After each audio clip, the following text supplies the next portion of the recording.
Our security trim kit is recommended with all security installations to protect the fixings from attack, but also as a quick and easy way to finish your door. Take appropriate safety precautions before beginning installation. Consider your surroundings and wear PPE if required.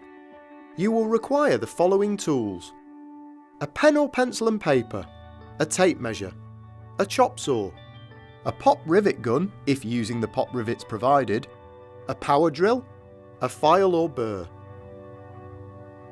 Measure the full height and width of the opening.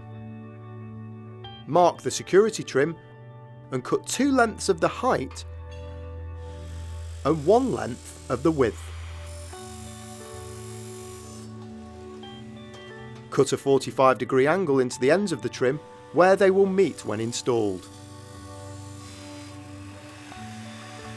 Use a file to smooth off any burrs or sharp edges.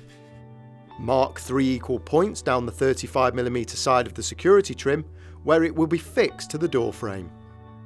Using a 5mm drill bit, drill through the fixing positions.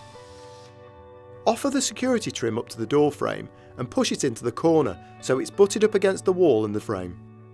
Using the drilled holes as a template, drill through the fixing positions using a 5mm drill bit. Using the pop rivets provided, secure the security trim into place. Check out the full range of our doors, locks and accessories on our website.